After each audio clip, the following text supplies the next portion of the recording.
বাণী দেখবেন লেখা, তিনি আমার প্রাণের আরাম, মনের আনন্দ, আত্মার শান্তি। আত্মার শান্তি পাওয়ার পরে জায়গাটির নাম দিয়ে গেলেন শান্তিনিকেতন। তখন পালকি চালকে জিজ্ঞেস করছেন মহর্ষি দেবেন্দ্রনাথ ঠাকুর, যে পালকি চালক ভাই, এই যে জায়গাটি দেখলাম সেই জায়গাটি কার? উনি বলেন কি, বাবু এখানে মিনিমাম 10 থেকে 12 কিলোমিটার দূরে একটি রায়পুর বলে একটা গ্রাম, সেই গ্রামের জমিদারের নাম ছিলেন ভুবনমোহন সিংহ রায়। উনি কি বললেন, পালকিতে চাপলেন, রায়পুর বলে গ্রামে গেলেন জমিদারের বাড়িতে। ওনাকে যে বললেন কি, বন্ধু এখান থেকে প্রায় 10 থেকে 12 কিলোমিটার দূরে একটা গভীর জঙ্গলে জোড়া ছাতিমের গাছ দেখে এসছে, সে জায়গাটি কার?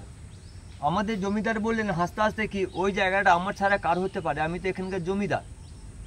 মহর্ষি দেবেন্দ্রনাথ ঠাকুর বললেন, বেশ ঠিক আছে বন্ধু, আপনার যদি জায়গা হয় তা কিছুটা জায়গা দিলে একটু আমার ভালো হয়।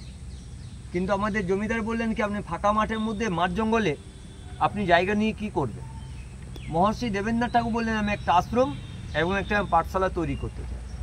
তখন বললেন, বেশ ঠিক আছে, আপনার যখন ভালো কাজে যখন জায়গাটা চাইছেন, আপনার যতটা জায়গার প্রয়োজন আপনি জায়গা নিতে পারেন, তার জন্য কোনো মূল্য লাগবে না। মহর্ষি দেবেন্দ্রনাথ ঠাকুর বললেন, না, আমরা তো দানের জায়গাটা গ্রহণ করতে পারবো না। বলছে কেন? আমরা ব্রাহ্ম সমাজী লোক, বিনা অর্থে কোন জিনিস নিতে নেই। তখনকার দিনে কি করলেন, 1 টাকার বিনিময়ে 16 আনা দিয়ে 20 বিঘে জায়গা প্রথম কলকাতা হাইকোর্টে রেজিস্ট্রি করে যান। ছাতিমতলায় যেটা দেখছেন পুরোটা দেখুন রেলিং দিয়ে ঘেরা আছে, 10 বিঘে জায়গা। শান্তিনিকেতন বাড়ি, কাঁচ মন্দির, তালুকধ্বজ। এটা 10 বিঘে? 10 বিঘে না হবে, 10 বিঘে হবে না, 10 বিঘে। এই তো এখানে ওই 10 বিঘে ওই পেছনে দেখুন রেলিং দিয়ে আছে। এবং 1 টাকার বিনিময়ে কেনার পরে 1863 সালে বাইরে তৈরি করেন। বাড়িটার নাম শান্তিনিকেতন। যখন শান্তিনিকেতনের মধ্যে রবীন্দ্রনাথ ঠাকুর যখন 5টা ছেলে মেয়েকে নিয়ে যখন প্রথম গাছের তলায় ক্লাসটা স্টার্টিং করেছিলেন, এই ছাতিমতলা থেকে।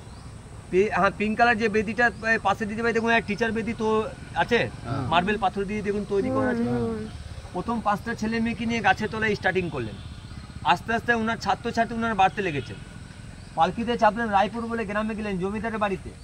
ওনাকে যে বললেন কি, বন্ধু আপনাকে আপনার কাছ থেকে আমি যতটা জায়গা কিনলাম ওই জায়গার মধ্যে হয় নাই, তাহলে আর কিছু জায়গা দিলে একটু ভালো হয়। আমাদের জমিদার বললেন, আমি আপনাকে জায়গা দিতে পারি একটা শর্তের উপরে। বলছে কি, চৈত্র মাসের দিন সকাল 6টা থেকে সন্ধ্যে 6টা অবধি খালি পায়ে আপনি যতটা জায়গা হাঁটবেন ওনাকে ততটা জায়গা ওনাকে দান করবেন। উনি একদিনে হেঁটেছিলেন 3600 বিঘে এরিয়া, 1200 একর জায়গা, পুরো জায়গাটা ওনাকে দান করে গিয়েছিলেন। এবং যিনি দান করেছিলেন ওনার নামে কিন্তু নামটা এখানে দেওয়া। এই যে আপনি দেখবেন ভুবন, কলা ভবন, রবীন্দ্র ভবন, সঙ্গীত ভবন, চীনা ভবন, পাট ভবন, ভুবন বলে উদ্দেশ্য দেখবেন এখনও কিন্তু ওনার আছে। ছাতিমতলার ভিতরে ঢুকতে গেলে বছরে আপনাকে 2 দিন আসতে হবে। শান্তিনিকেতনের মধ্যে যে 7ই পৌষ যে মেলা হয়, ছাতিমতলায় সানাই বাজে মেলা শুরু করানো হয়।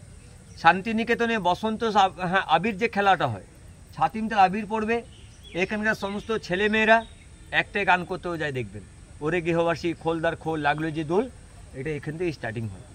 এইটা হচ্ছে মেন জায়গা বা শান্তিনিকেতন জন্ম কিন্তু এই জায়গা থেকে। উনি এখানে যদি না আসতেন, জায়গাটির নাম থাকতেন বলিপুর গ্রাম, ভুবনডাঙ্গা। আপনারা যে যেখানে আছেন হোটেলটায়, এখনও জায়গাটির নাম বলা হয় ভুবনডাঙ্গা। ছাতিমতলা একটা আকর্ষণীয় জিনিস আছে, হয় আপনাদের জানা আছে আমি জানি না।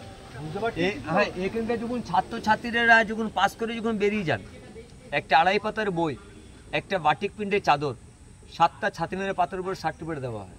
যিনি হবে দেশের প্রধানমন্ত্রী, উনি হবেন শান্তিনিকেতন আচার্য।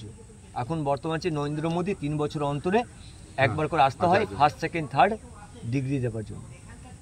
অন্য স্কুলে কি হয়, একটা কাগজের উপর স্ট্যাম্প মেরে দিচ্ছে, ছেড়ে দেয়, তো এখানে সেটা হবে না। 2.5 পাতার বই, বাটিক প্রিন্টের চাদর, 7টা ছাতিমের পাতার উপরে প্রধানমন্ত্রী স্ট্যাম্প মারা থাকবে, একদম পুরো লেভেলেশন করা থাকবে, যাকে বলা হয় সত্যপূর্ণ। ছাতিম গাছটা কি আছে এখনো? ওই যে বেদিটা যেটা দেখছেন, বেদির মাঝখানে গাছ আছে, আচ্ছা আচ্ছা, ওইটা হচ্ছে ছাতিম গাছ। ওই ছাতিম গাছের পাতার উপরে? হ্যাঁ। আরে এই বট গাছটা, এটা কিছু নেই।